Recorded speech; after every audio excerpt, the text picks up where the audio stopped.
Every day brings news of technological breakthroughs. We are entering in a digital world where traditional floors are being transformed with new and more efficient processes. Indeed, science and technology have had a major impact on society, and their impact is growing. Ladies and gentlemen, welcome to the Science Month virtual culminating activity with the theme Reimagine, Reinvent, and Reinvigorate through Science and Technology. To kick off this virtual culminating activity, may we request everyone to please lend your ears for the singing of our nationalistic song to be led by Sheena Bernardino, Science Club Officer, to be followed by a prayer to be led by Gianna Bulakenya, Science Club Officer.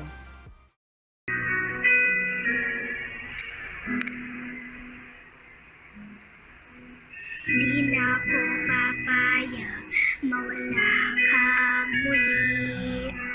Di na ko papayag na muling mabawi ating kalayaan kay tagal na nating naghi. Di na papayagang mabawi muli. Magkakapit-bisig ng libong tao, kay sarap palang maging Pilipino. Sama-sama isang at hikain, kailanman di na paaalipin. Handog ng Pilipino sa mundo, mapayapang paraang pagbabago. Katotohanan, kalayaan, katarungan ay kayang makamit ng walang dahas, basta't magkaisa tayong lahat.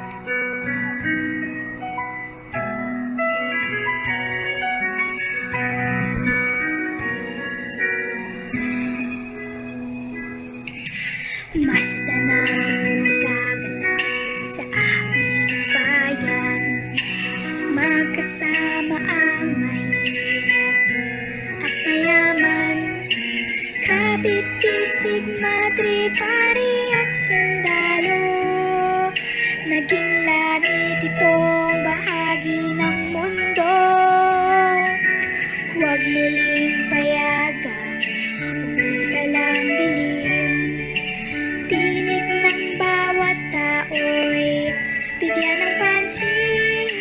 Magkakapatid lahat sa Panginoon, ito'y lagi nating tatandaan. Handog ng Pilipino sa mundo, mapayapang paraang pagbabago. Katotohanan, kalayaan, katarungan ay kayang makamit ng walang dahas, basta't magkaisa tayong lahat. Handog na Pilipino sa mundo, mapayapang paraang pagbabago. Katotohanan, kalayaan, katarungan ay kayang makamit ng walang dahas, basta't magkaisa tayong lahat. Handog na Pilipino sa mundo, mapayapang paraang pagbabago. Katotohanan, kalayaan, katarungan ay kayang makamit ng walang dahas, basta't magkaisa tayong lahat.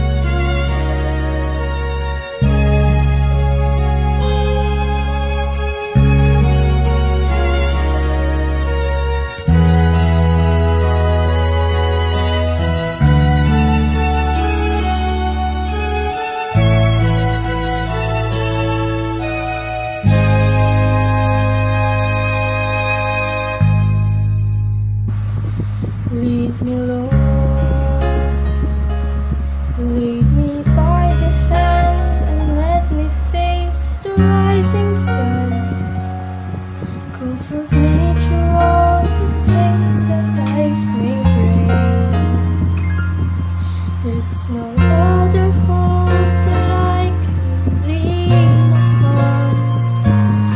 Lead me, Lord, lead me all my life. Walk by me across the lonely road of every day. Take my arms and lend your hand, show me the way. Show the way to live inside your love. Lead me, Lord, all my life. You are my life. You're the lamp on my feet. All the time, my Lord, I need you there. All my life, I cannot live alone. Let me stay by your guiding love. Oh, through my life, lead me,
To formally welcome you all to our virtual culminating activity, let's have the opening remarks of the Science Department Head, Mr. Albert B. Tolentino.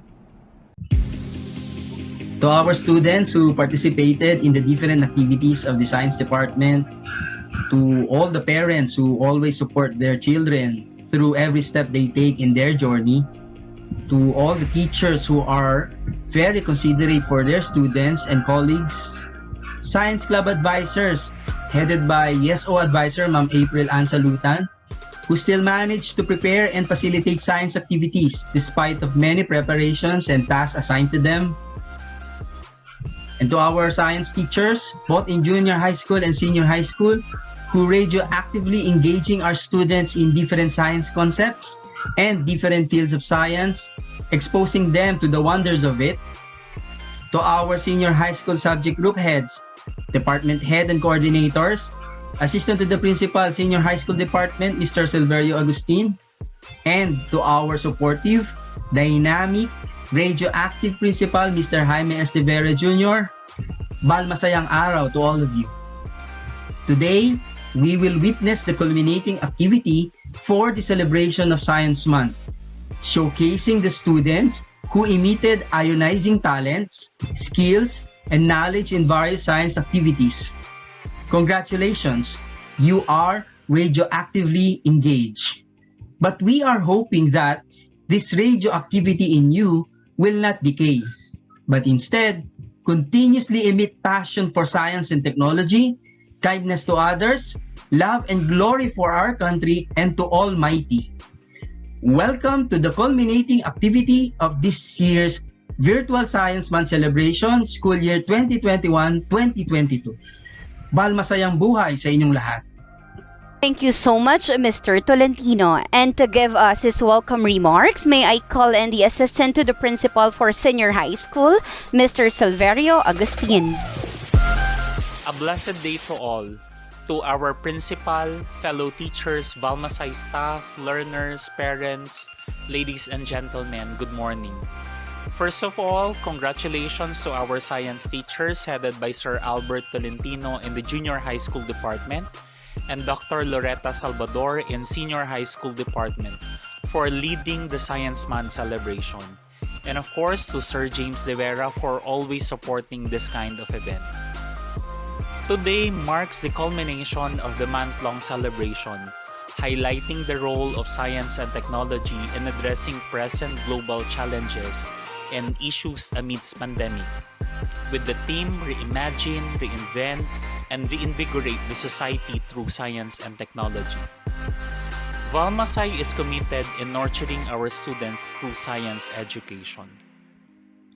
Blocker, a well-known educator, once said, "Learning is not an spectator sport.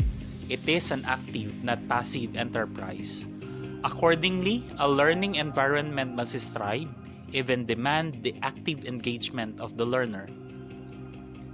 With the month-long celebration, you had the chance to engage and to learn about science by inquiry through the different activities, seminars, and contests that were prepared by your teachers as manifestations of their transfer of learning.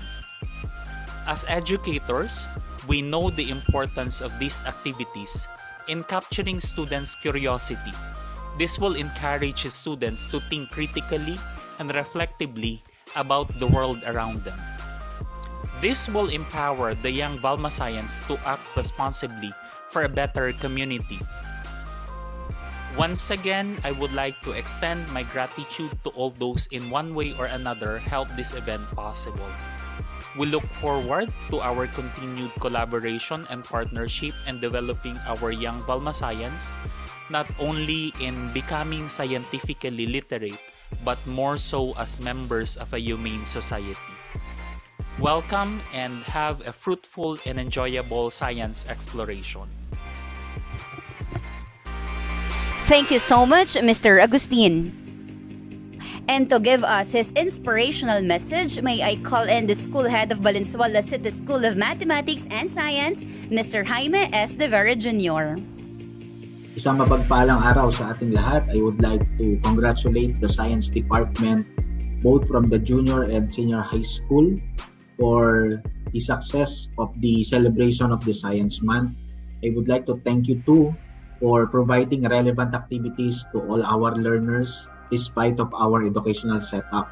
You were able to provide relevant activities that will help them realize the importance of science and technology in our daily lives. I would like to thank all the science teachers under the leadership of Mr. Albert B. Tolentino and Dr. Loretta Salvador from the junior and senior high school respectively. I would like to bring with you some important realization about the theme of the celebration for this month. According to the theme, Science Month 2021, Reimagine, Reinvent, and Reinvigorate the Society through Science and Technology. I would like each one of us to somehow try to process the meaning of the theme. Aside from those learnings that you have gained out of the activities that you have participated in, I would like you to somehow process, digest the meaning of the theme. The first word is reimagine. For science high school students like you, it is very nice for you to develop this particular characteristic of thinking of something that will bring innovative as well as new things to develop and improve our lives. By means of reimagining, you have this tendency to compare the current setup and think of how you can improve it by trying to process things, looking forward to some particular scenarios that will help the current situation a better one. Okay? Now, the second word is reinvent. It is somehow similar to reimagine, but the one that makes it different is that when we reinvent, we have this particular action, okay, pertaining to particular actions in order to change something. Out of that idea, from reimagination, you are now doing particular actions or plan of action on how you can put into reality the things that you have reimagined. Okay? And then in that way, as you started doing those things that you have reimagined, converting it into a particular product, into a particular performance that will truly benefit our society, you have now the third word, reinvigorate. The ideas, the innovations that you have started to implement in our society will help our society be energized. In that sense, this will make our society stronger and resilient. Society can be resilient if we have science and technology that helps us lead the society. We cannot deny the fact that all the problems that we are facing, all the problems existing in our society can be really solved by means of science and technology. Coupled with other learning areas, I believe and I am confident that all those problems that we are experiencing will have a definite solution. And it can be reached and it can be somehow attributed and solved. That is by means of the scientific skills, the scientific knowledge that you have, coupled with the technologies available around us. So to all of you who are present in this virtual activity, I would like to challenge all the Balmasay students to reimagine, reinvent, and reinvigorate our society. In that sense, that is a fulfillment of being, yung tinatawag nating pag-asa, ang kabataan ng pag-asa ng ating bayan. So I hope you are all well while you are enjoying the activities for today. And thank you so much for your participation in all the activities that you have joined in. And thank you so much once again to the Science Department for the effort of having this activity. Thank you so much.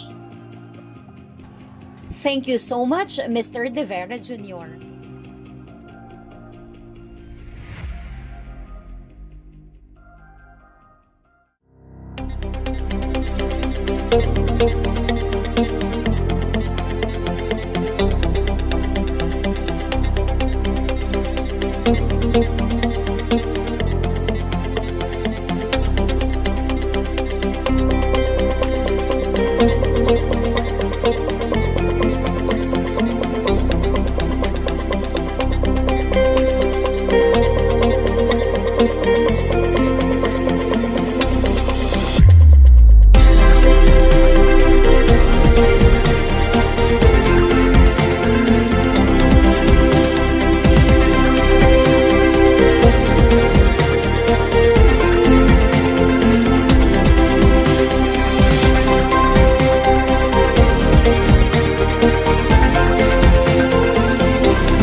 ko lang ang aking niloko. Dahil sino ba naman ako kung wala ang kanyang benepisyo? Kung wala ang kanyang dulot, ganito pa rin ba ako? Doon luminaw sa aking isip. Society, the pillar of humanity. A community which stands in the faith, the very morals and values society has set upon all, being composed of profoundly diverse. Why are you unhappy? Your workloads are hefty. Oh, don't be gloomy, because science caring, knowledge so plenty. On an ancient, once enormous, incandescent body of rock, accompanied by its own but outworn planetoid, floating in the seemingly infinite reaches of the cosmos. We know this because of science, and we've advanced because of technology. Effective.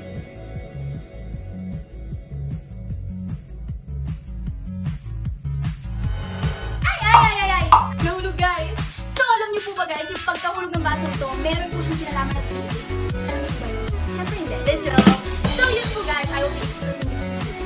Habang nauhulog pababa yung baso, yung gravitational potential energy ng baso ay nag-transform into kinetic energy. Ang kinetic energy kasi ay isang uri ng energy na meron ng isang bagay kapag naigalaw ito. Kaya itong baso kanina, yung kinetic energy nito mag-i-increase habang nag-gain siya ng momentum hanggang sa matamaan na sa speed. Ang galing diba? I'm so smart talaga. Charis! Draw is slower than the healthy one. So worst case scenario, the whole artery can get clogged and no blood can flow to your organs. What happens when the white blood cells fail to fight off any infection? Their effort goes in vain.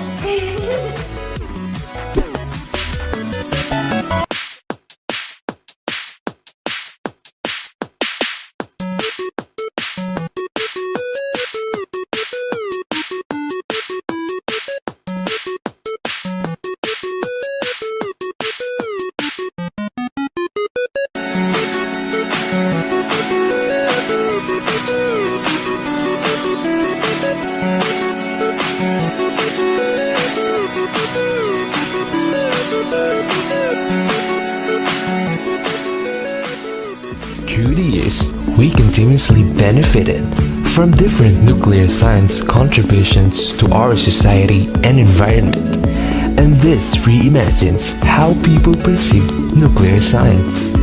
Science, we can thrive, provide, organize, and open our eyes to see what wonderful morning lies ahead.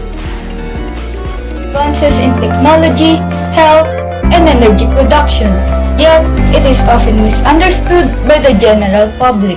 Here, Back in mid-1950s, a major goal of nuclear research was to show that nuclear energy can produce electricity for commercial use. Today, nuclear science is responsible for many technological advances. Let's accept it. We need to change. Change how? Well, according to NOAA, the average rate of increase in temperature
And now, this is the moment of truth.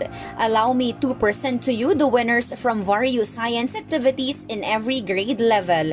Let's start off with Grade 7 Digital Poster Making Contest. Here are the entries from Grade 7 Marasigan, Grade 7 Riemann, Grade 7 Pythagoras,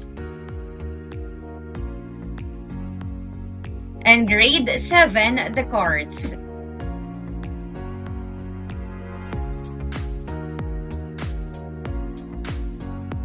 Fourth place goes to Grade 7 Marasigan. Congratulations to Janina Pineda. Third place goes to Grade 7 Riemann. Congratulations to Shoni Masangkay.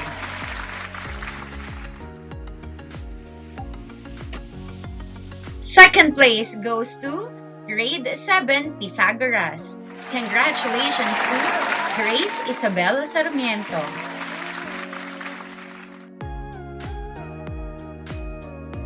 First place goes to Grade 7 Descartes. Congratulations to Luna Grace Gapido.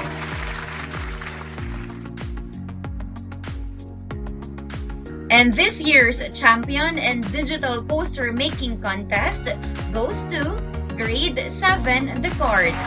Congratulations to Mary Clarice Aga. For Grade 8 level, here are the entries of infographic poster making contest.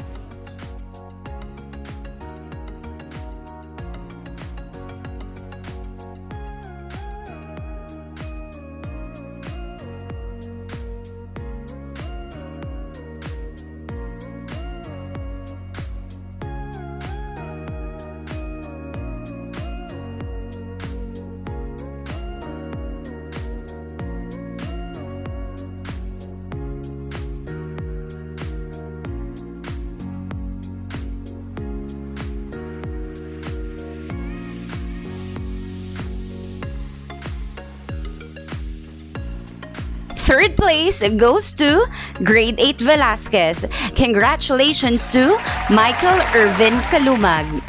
Still on the third place spot goes to Grade 8 Pasture. Congratulations to Hannah Nika D. Umlas.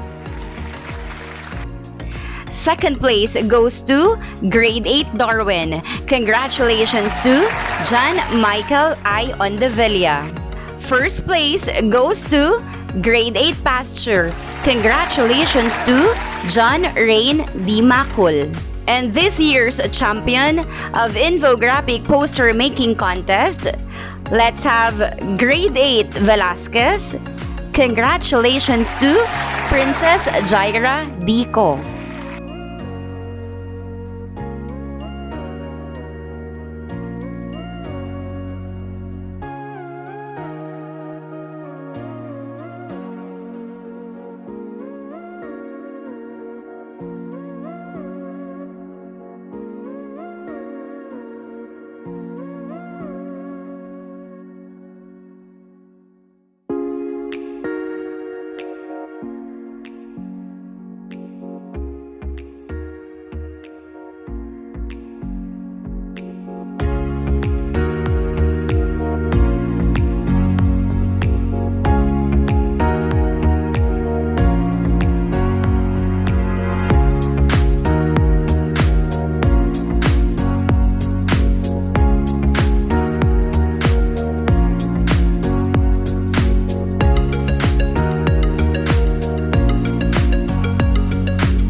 place goes to Grade 8 Pasture. Congratulations to She Di Rosaut. Second place goes to Grade 8 Pasture. Congratulations to Jem Casilla T. Bitara. First place goes to Grade 8 Velasquez. Congratulations to Mark Angelo C. Mendoza. And this year's champion of digital photo collage making contest goes to Grade 8 Darwin. Congratulations to Aneska Miriel B. Obani. Here are the Valfins Challenge Week 3 answers.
Newsflash it is! Here we go again, Valmesians! Let's see who the lucky winners for our Week 2 Valpins Challenge. Valpin gave us 2 challenges again last week while walking down the memory lane. Let's recap what are those and begin with challenge number 1. In the first challenge, Valpin discovered an unknown material while touring around the town. According to the hint given, there is an old table with coordinates that could help us decode the given clues. And guess what? Right, the periodic table of elements suits the description. According to our chemistry classes, we all know for a fact that the periodic table of elements could give us so many information. And for this mystery, we are going to use the group number and the period number to uncover what lies behind those clues.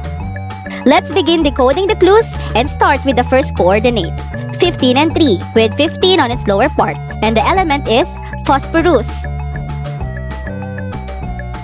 Second clue is 3 and 5, that gives us the element yttrium.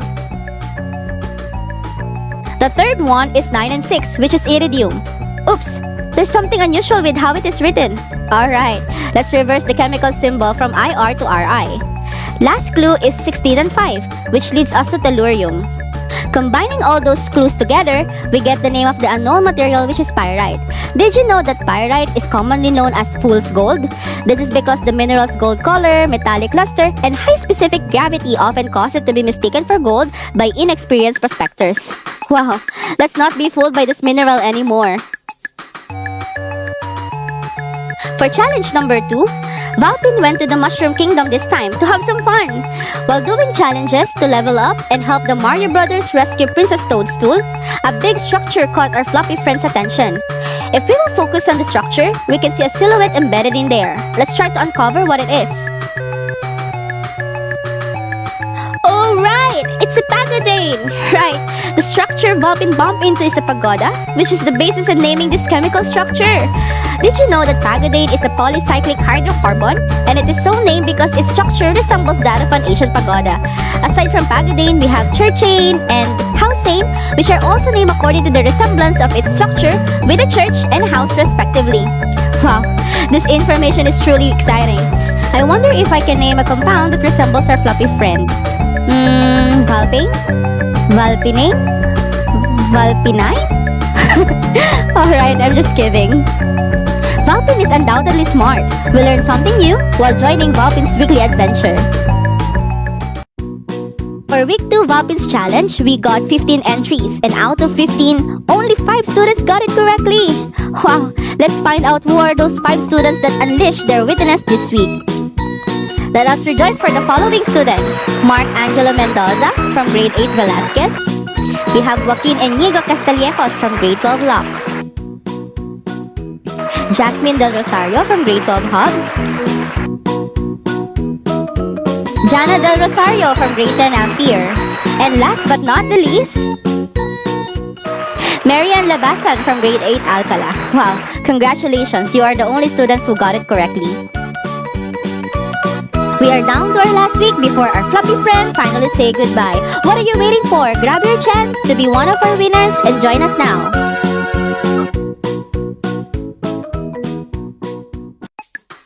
Here we go again, Velmatians. Let's see what are the answers to the remaining interactive mind game challenge our fluffy friend left us last week. Before our fluffy friend finally say goodbye, let's recap what are those interactive mind game challenge and begin with challenge number 1. After getting too busy with life, Valpin find time to visit a coastal town called the Crystal Cove where she met the Scooby Gang. Knowing that the mystery team is currently solving a case about uncovering the goal of Spitzer Space Incorporated in spearheading a secret space mission, our fluffy friend undoubtedly signed up. Based on the given hint, Shaggy's behavior causes the team to move backward.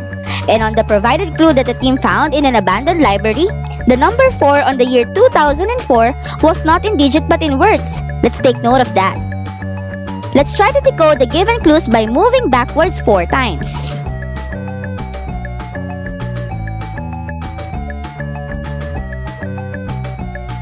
There you go! The targeted exoplanet is no other than 55 Cancri E. Did you know that 55 Cancri E, also known as Janssen, orbits a star called Copernicus only 41 light years away? A model of the planet's interior in 2012 suggested that 55 Cancri E is made up of carbon, principally as diamonds and graphite, as well as iron, silicon carbide, and possible silicates. Oh, that might be the reason why Spitzer Space Incorporated is targeting this exoplanet. We are blessed that the mystery team find it out. That's why the mission is finally aborted. Let us now proceed with challenge number 2. The naughty kangaroo who loves to play hangman challenged Valpin to play the said game.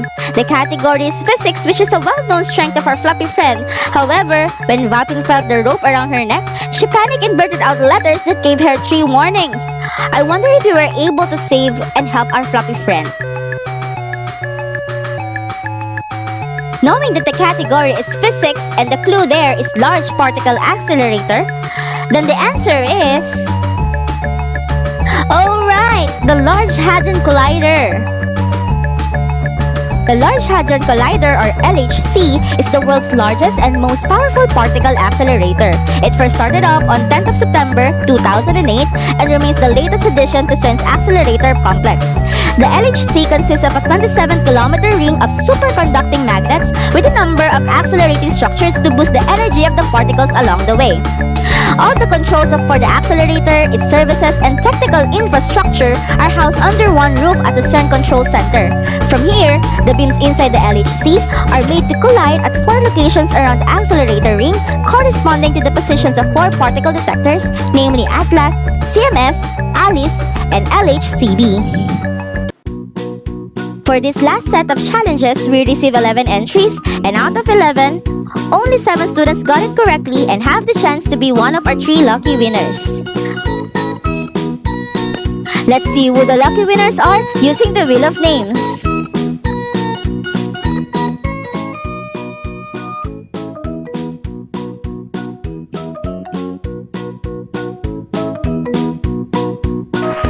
Congratulations to Trisha Gail Kayabia from grade 11 Plato.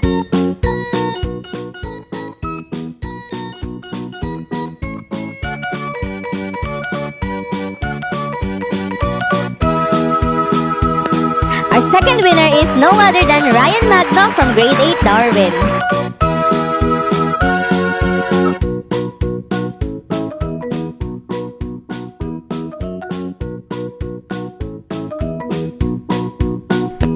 And our last winner is Joaquin Inigo Castillejos from grade 12 Law.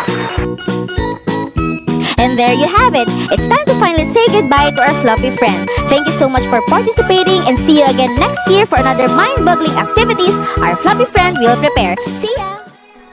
Let's be amazed as we present to you the Sai Believe and Sai Poetry entries of grade 9.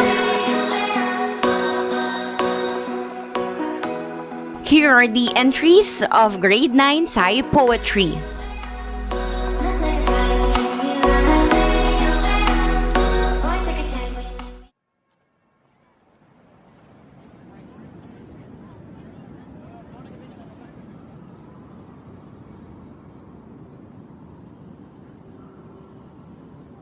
Science and technology. It's all around us. Surrounding us with its vastly influential reverberation reflecting before our eyes. And it has been there since the very first flicker of life began to step foot on an ancient, once enormous, incandescent body of rock, accompanied by its own but outworn planetoid floating in the seemingly infinite reaches of the cosmos. However, the unexpected doom came. the darkness of the night sky engulfed our then bright world. Gloom, anguish, despair. Or have you thought so? It is not a worry. Science is our salvation. The utilization of these opus for the betterment of humans will be the upturn of society and the start of prosperity. Computers, telephones, and televisions, they are all communication devices, aren't they? Due to their existence, connection had never been easier. It allowed us to spread awareness on the surface of humanity. With this technology, we can create a mindful battle with societal issues. Spread the word of climate change, overpopulation, bullying, poor leadership, and countless other affairs to be meddled with. Yes, technology will serve as the aerodynamic medium of our voices. Experts, we will overthrow the regaining disaster, lift the economy once more, and together we will reimagine, reinvent, and reinvigorate the society through science and technology. Good day. My name is Jairus Artus Valles, and I will be the one and only participant of Rutherford in the competition Sci Poetry. Liners, the respect and appreciation we have for the efforts they've done for this country. We, the citizens, are all partially responsible for our irrelevant actions, our decision making, and our votes in the proper rulers of the government. For the betterment of our country, we would need everyone's full cooperation and reinforcement for our movement to increase in its size. As we work hand in hand, our micro efforts could bring a macro effect in our country. Again, I am Jairus Artus Valles, and I thank you for listening.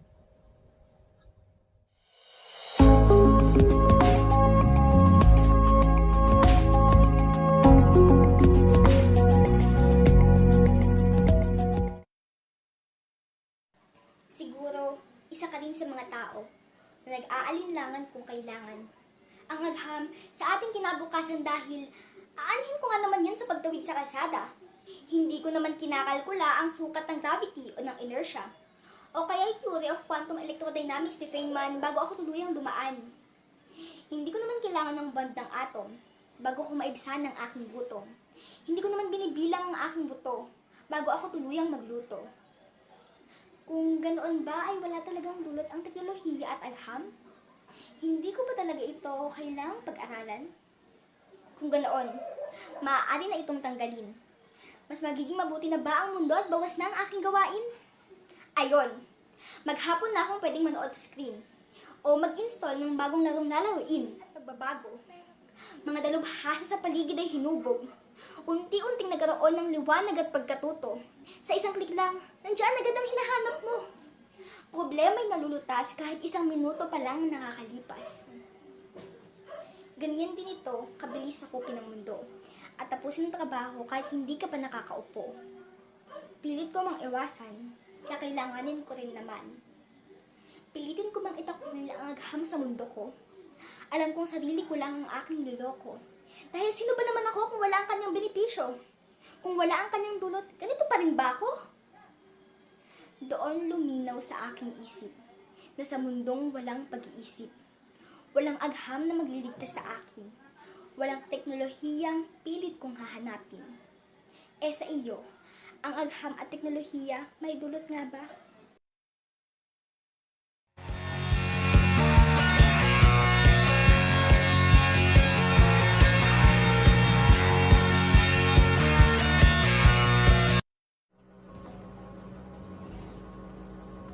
Why are you unhappy? Your workloads are hefty? Oh, don't be gloomy, because science carry, knowledge so plenty.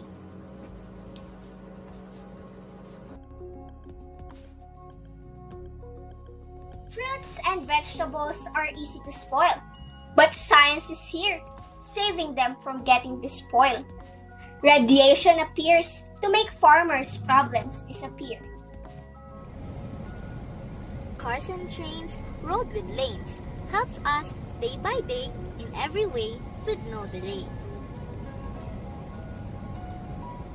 In a pandemic where everything is unsure, science is finding a cure. At first, we have no clue, but as science perceives, vaccines have grew. With technology and science, we can develop machines and appliances. Devices we use daily, it can support us greatly and assist us safely. In technology, we are grateful for the knowledge that is playful. Let's use that for the future that's near. Don't let it disappear, so we can use it for many years.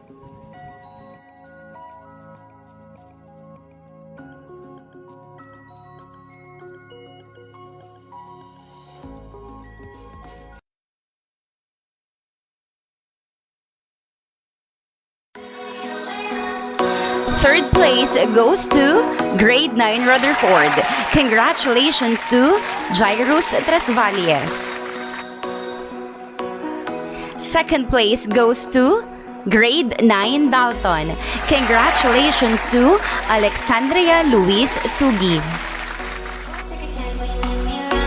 First place goes to Grade 9 Del Mundo. Congratulations to Loris Jewel Isleta and Irish Batalier. And this year's champion of Grade 9 Sai Poetry, congratulations to Marcus Joshua Cambi and Maureen Shayin Dihamco.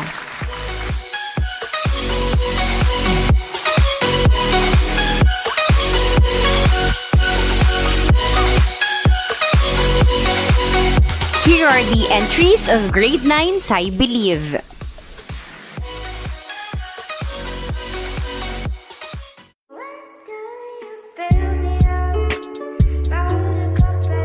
Hey Onyxers! It's me, the one and only Nix P. At ngayon, samahan niyo po akong huminga for a day. So yun po, this vlog is a short vlog, a day in my life. So guys, I will be starting my day off with coffee.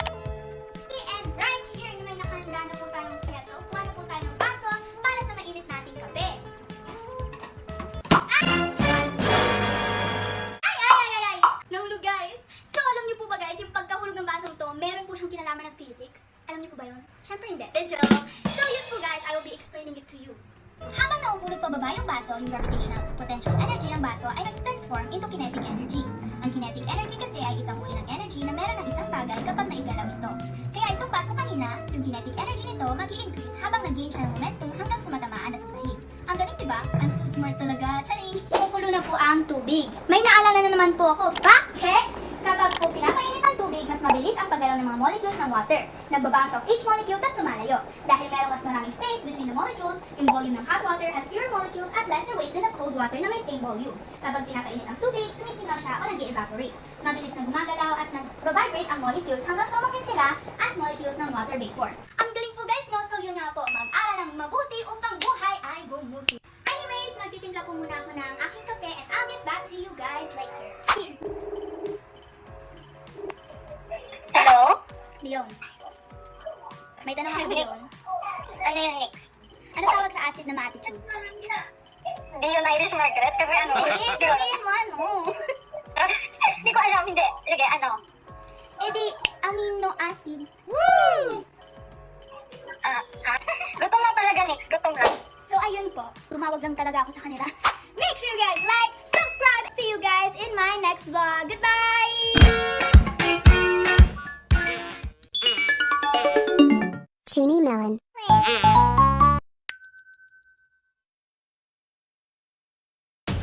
What has science done for you lately? If you think science doesn't matter much to you, think again. Science affects us all, from the moment we wake up, all day long, and through the night. I am Raymond Miranda. I'm Nadia Santos. I am Princess Pondang. I am Kyle Tigas.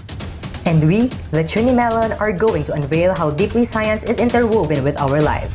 This is Your Daily Cup Cup of of Science. Oh, hi there. Just so relaxing to breathe fresh air, you know. It's kind of cool to go out and just, breathe. But have you ever wondered how we owe this air to the plants? Humans can breathe the produced oxygen thanks to photosynthesis. Oxygen is essential for us and animals to survive. Through the cycle, the plant uses the carbon dioxide which we exhale to produce their own energy. If plants didn't produce their own food, they wouldn't even have anything to eat. And let me just add that photosynthesis aids in producing milk. But how is it even a plant? Salut, cette fois, nous allons discuter de physique. Hello, this time we would be discussing physics. Musta? May natatalahan natin ng fisika. So, ano nga bang physics? Physics deals with the study of matter and energy in the whole universe alongside its phenomena. Physics has so much theoretical elements na hindi halatang marami itong connect into real world. But I'm going to show you some amazing physics concepts to change your mind. Ito kay, allons-y! Hello, so for our second concept, ipapakita ko sa inyo kung paano gumagana ng mga mirrors. So as you can see, all ang sinasabi nitong papel. And all rin naman yung nakikita natin. But, kung babalik rin natin ito, may kita natin na dalawang sinasabi ng papel at dalawa rin yung nakikita ng mirror. So ano nga bang ibig sabihin nun? Ang ibig sabihin nun, kung ano ang nakikita natin, yun din ang pinapakita ng mirror. At hindi binabaliktad ng mga mirrors ang mga texts. Tayo mismo nagbabaliktad nun. So kapag binaliktad ko, dahil binaliktad ko siya, all ang nakikita ko at all rin ang nakikita ng mirror. To demonstrate more, papakita ko sa inyo itong concept through an arrow. So, tignan nyo itong arrow. Nakatutok siya dito sa left. And kapag tinutok ko dito sa right, tutok siya sa right. And kapag up, up. Kapag down, down. Wala siyang piniflip horizontally. Tayo mismo nag-flip nun. Pero, kung itututok natin itong arrow to the mirror's direction, makikita natin na nire-reflect nito pabalik. Which means, ang mirror ay nagre-reflect into Z direction. So, ano nga ba ang ibig sabihin nun? Mirrors don't flip text. Tayo mismo nag-flip nun. Kung anong nakikita natin, yun yung nakikita ng mirror. Okay? That's it. Hindi naman masagot yun. Parang pagkat na yun ng dinosaur. Hey guys! So, sorry for being emotional kanina. Yung dinosaur kasi ay yung onion pala. But kiddings aside, have you ever wondered why onions makes us cry? Well, let's get scientific. When onions grow, one of the things they absorb from the soil is sulfur. Onion then turn the sulfur into an amino acid called sulfoxide. When we cut an onion, it releases the sulfoxide, creating a gas. Receptors in our eyes then recognize the presence of an unfamiliar gas and communicate with our brain to start the tears flowing in order to help protect our eyes from this compound. But the gas is only released when we are cutting onions though. Did you know? Chewing gum Well, peeling onions will keep us from crying. Now you know. Let me share to you something. You know what? I don't trust atoms. They make up literally everything. Oh hey there, have you realized how hot it has been lately? Because I sure do. The ice in my drink hasn't melted this fast before. You see, it's the sun. When visible light is absorbed by an object, the object converts the short wavelength light to long wavelength heat. This causes the object to get warmer. But it's not the things that I feel are hot, rather the air. Well, it's because most of the solar radiation is absorbed by the atmosphere, and much of what reaches the surface of the Earth is radiated back into the atmosphere to produce heat energy. Everything works together to form a system. We may not have observed it, but one thing's for sure. We live in a system with never-ending possibilities, called science. Plant friends is sad. They photosynthesize with each other.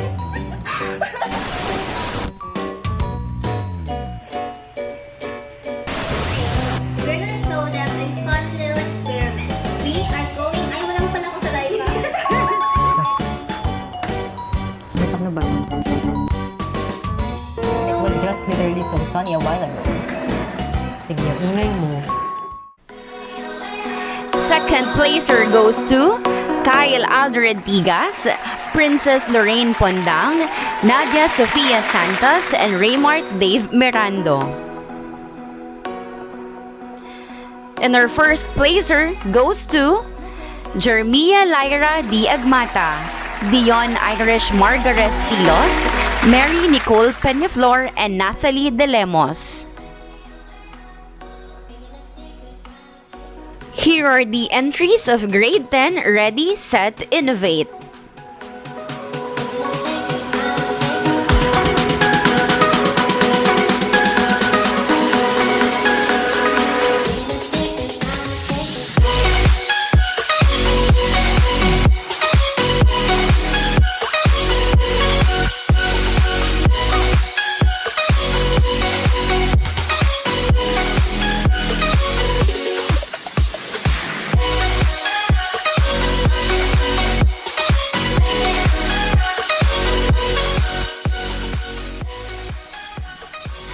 Second place goes to Archie B. Ferreira, then Angelo P. Gamido, and Azel May Casimiro.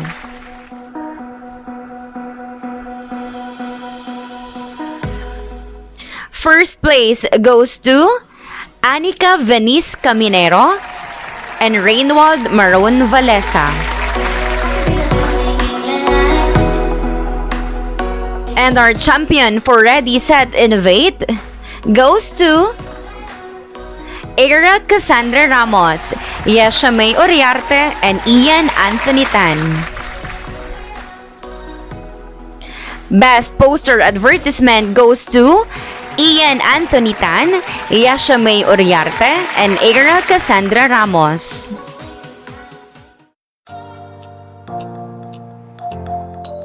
For senior high school, here are the entries of photo essay contest.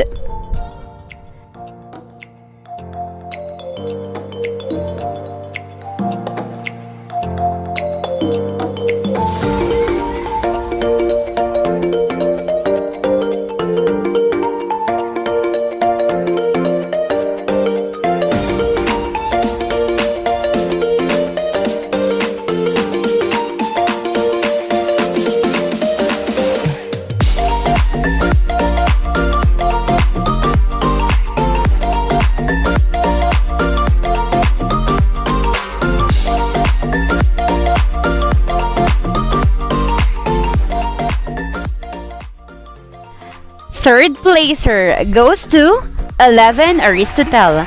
Congratulations to Pete Jerome Adatoy. Second placer goes to 12 Luck. Congratulations to Jared Earl Layson. First placer goes to Grade 11 Aristotle. Congratulations to Daniel Enrico A. Mangampo. Here are the entries of infomercial contest.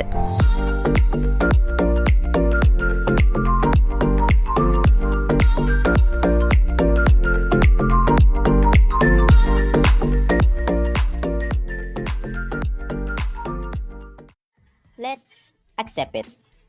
We need to change. Change how?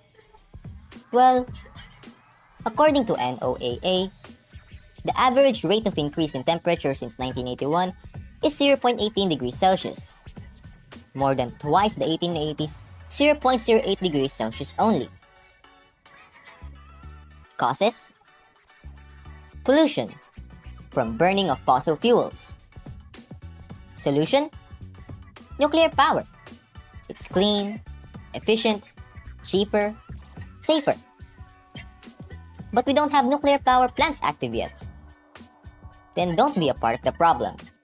When power came from nuclear, growth is exponential. In one of the longest lockdowns in the world, what the future holds is unknown. Will we ever return to the normal that we used to know? How can we see what tomorrow has to offer? What lies ahead is a bright future. With the aid of science, we can thrive, provide, organize, and open our eyes to see what wonderful morning lies ahead.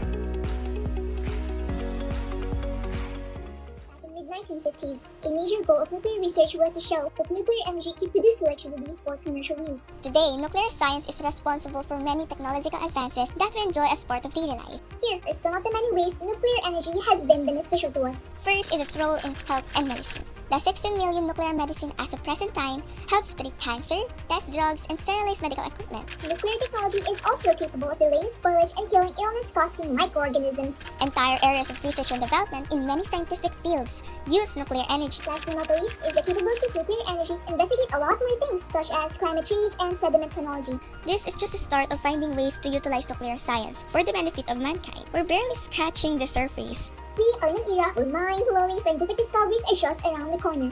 There is more to come, so stay tuned. Nuclear science can positively influence our society through advances in technology, health, and energy production. Yet, it is often misunderstood by the general public. Here are 3 facts about nuclear science. It is impossible for a reactor to explode like a nuclear weapon, since the nuclear reactor does not contain very special materials in very particular configurations that are present in those kind of weapons. Nuclear reactors emit no greenhouse gases during operation. In fact, nuclear energy requires less land use than other renewable forms of energy, such as wind and solar. Recent studies show that it is safer to work in a nuclear power plant than in an office.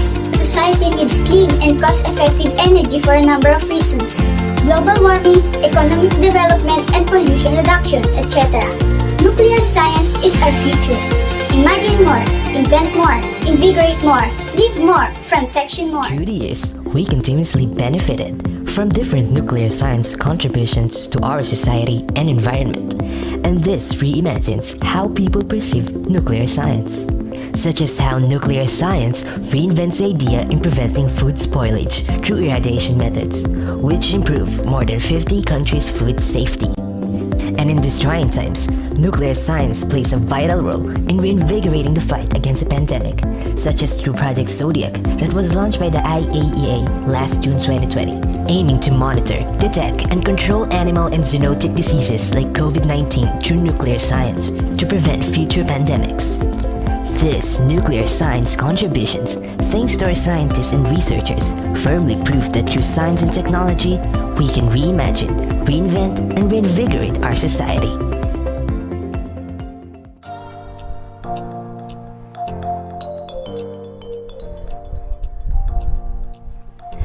Third placer goes to 11 Confucius. Congratulations to Franzobel E. Labay. Third placer goes to 11 Confucius. Congratulations to Alinus C. Abuque. Second placer goes to 12 Locke. Congratulations to Joaquin Inigo G. Castillejos. First placer goes to 12 Hubs. Congratulations to Ace David R. Cruz. As we continue to create virtual activities for the celebration of Science Month, let's evaluate the learnings and insights of our nuclear science and technology chosen participants by watching and listening to their sharing of insights.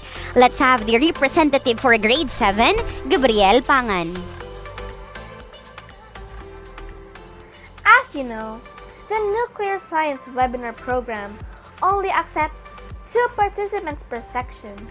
However, we were 4 in the class who were excited to join the webinar since it will be our first time to join this kind of class.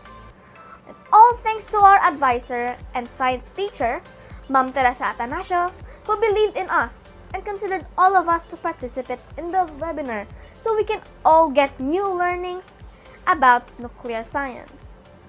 On behalf of the Grade 7 batch, we would like to take this opportunity to thank the teachers who taught us and made this event possible.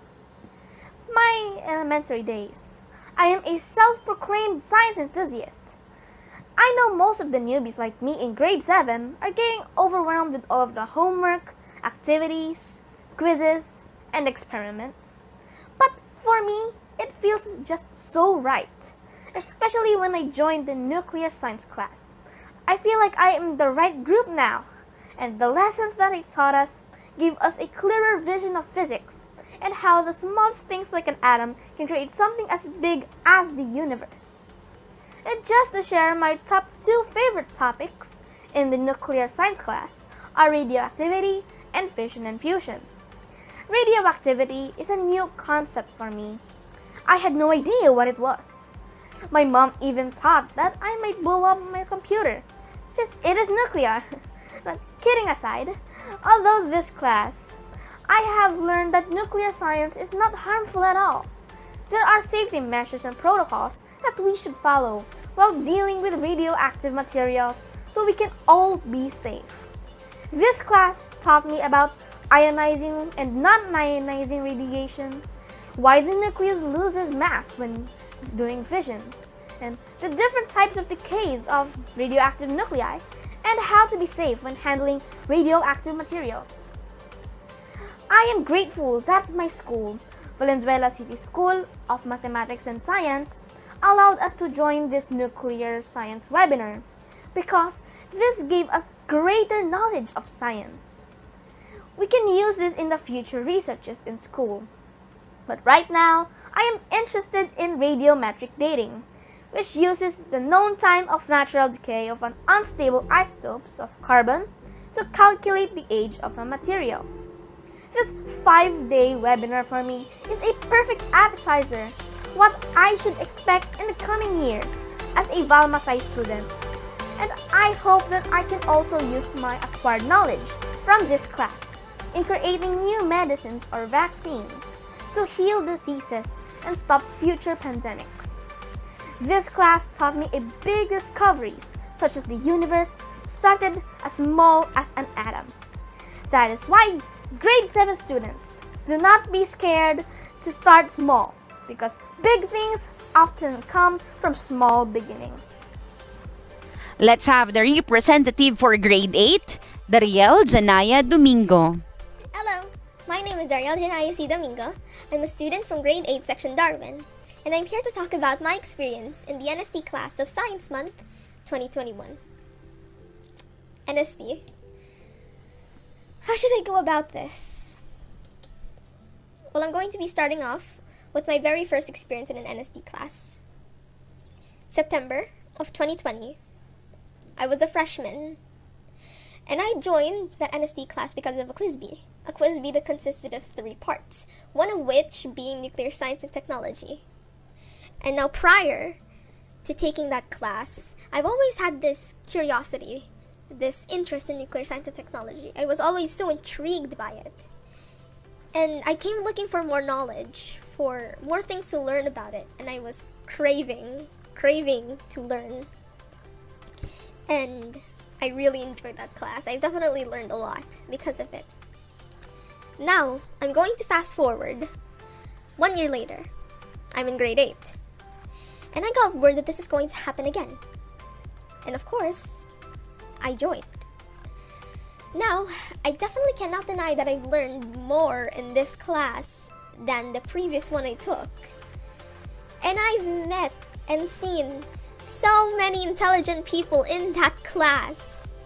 They were all so intelligent and so smart. And these are the things that I've learned.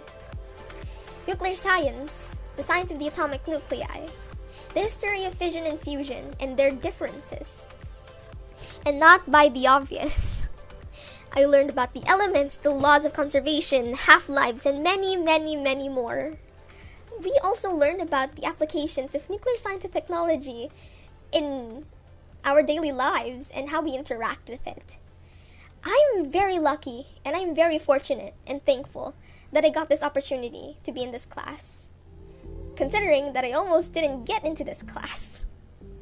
But besides that, this opportunity to learn and interact is an opportunity that I will never forget and I will remember in my half-life. Just kidding. I'll remember it for my whole life. Once again, this is Dariel Janaya C. Domingo from grade 8 section Darwin, and bye!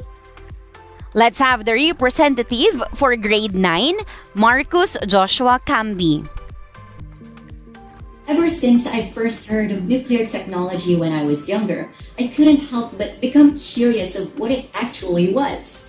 I thought to myself that maybe it was related to the technology used within bombs during the wars of history. But back then, I never really knew that it could be utilized for the betterment and the advancement of society.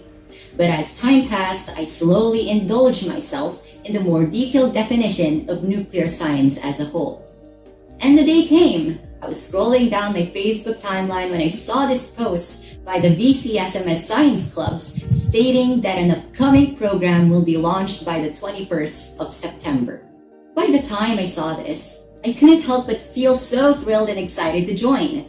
So I dashed to open Facebook Messenger to personally message my former science teacher that I was willing to join the upcoming sessions, knowing that only 2 slots were available for the program per section. Fast forward to all my experiences during the sessions. At times, it was a little challenging to fit the session schedule with actual schoolworks, but in the end, I was able to get the hang of it.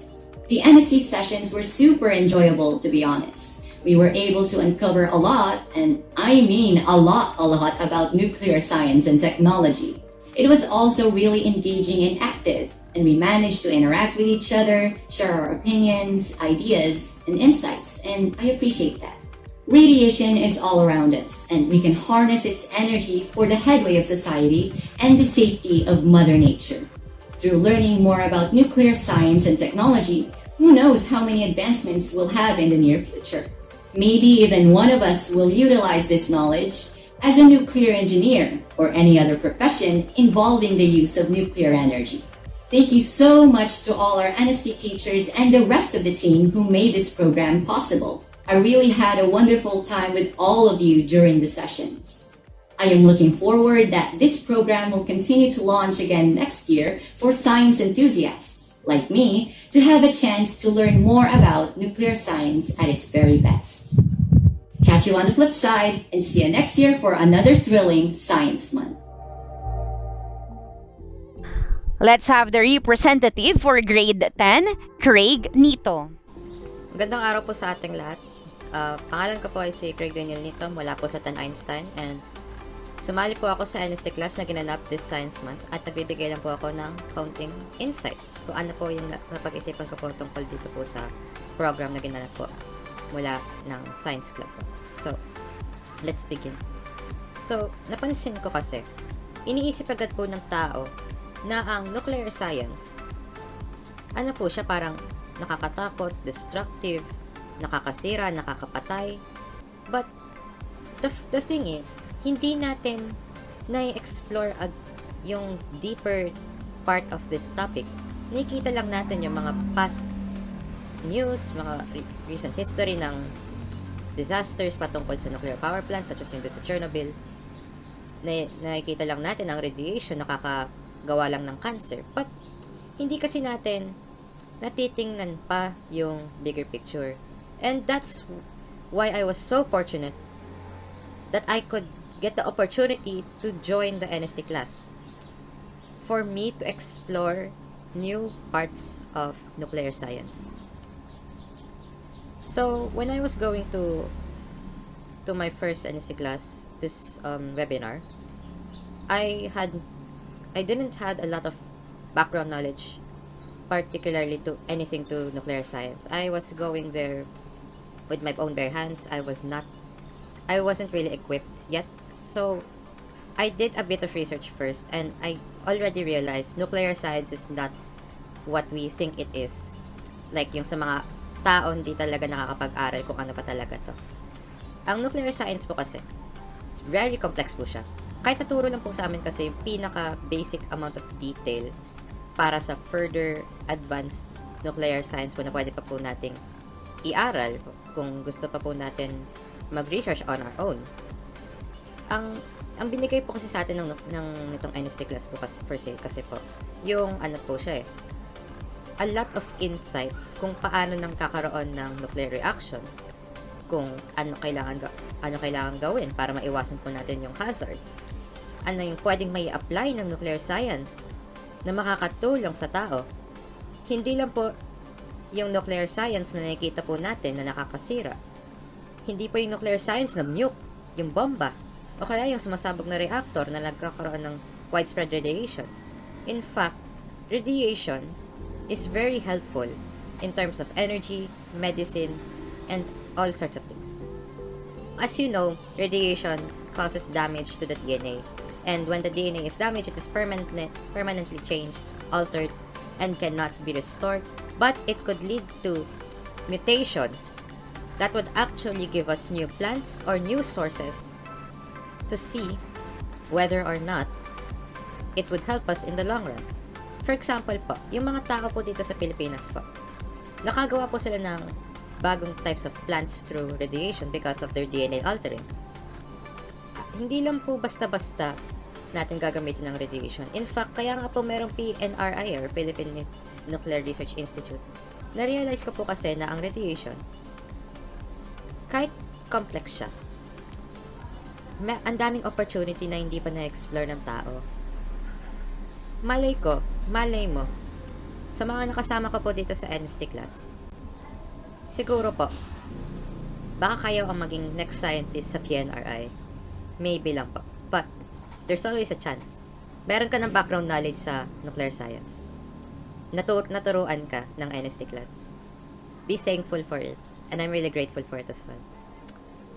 Malay ko rin, baka magamit ko rin to sa research 4 namin as a general topic for a research paper. Baka lang naman. But, there's always a chance.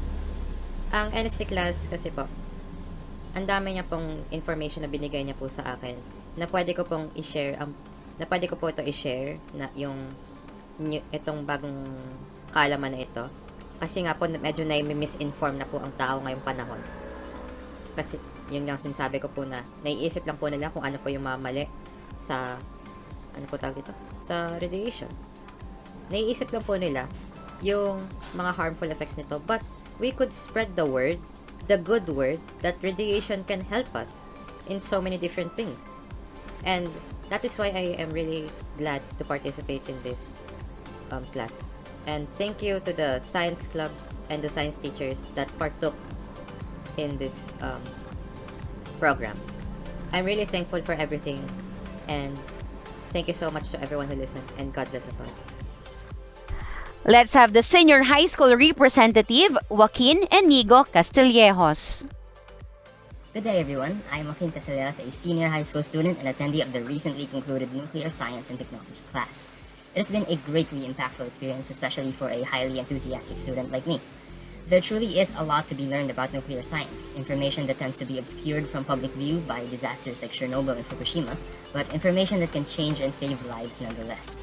It's fascinating to think that the ideas that might have scared or frightened us have ended up being of utmost benefit to society in a wide variety of ways, having applications from medicine to industry and everything in between and even beyond. However, perhaps the best takeaways from NST class are the experience of being able to learn about the world that surrounds and forms us in such great detail even amidst the pandemic, and the experience of learning these ideas with the hope that one day we too can apply these ideas for the benefit of our community. Overall, I would rate this experience 11 stars out of 5.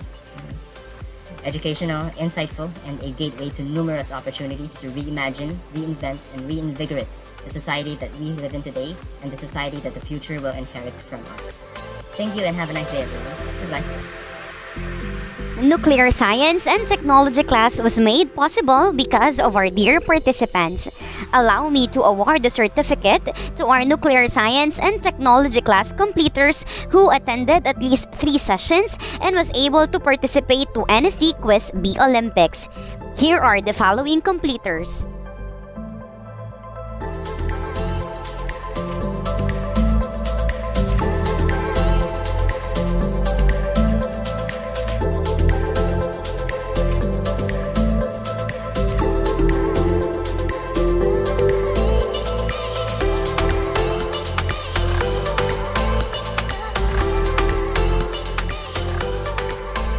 Last but definitely not the least are the winners of Nuclear Science and Technology Quiz B Olympics.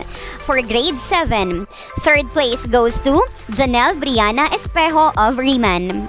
Second place goes to Sheena Bernardino of Pythagoras. First place goes to Grace Isabel Sarmiento of Pythagoras. Congratulations! For grade 8, third place goes to Dariel Janaya Domingo of Darwin. Second place goes to John Michael Ondevilla of Darwin. First place goes to Nicole Pensica of Lamarck. Congratulations! For grade 9, third place goes to Michael Benedict Agne of Kisumbing. Second place goes to Irish Batalier of Del Mundo. First place goes to Nico Sebastian Roque of Kisumbing. Congratulations! For grade 10, third place goes to Lawrence Aris Quasay of Belardo. Second place goes to Venily May Desilio of Azara. First place goes to Craig Daniel Nito of Einstein. Congratulations! For grade 11, third place goes to Renz Andrew Torres of Confucius. Second place goes to Ika Verlas Porquis of Socrates. And first place goes to Micaela Nurin Buenaventura of Socrates. Congratulations! And for grade 12 level, third place goes to Joaquin Rafael Balsomo of 12 Voltaire. Second place goes to Jared Earl Layson Locke. And first place goes to Joaquin Enigo Castillejos of Locke. Congratulations, students!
Good morning.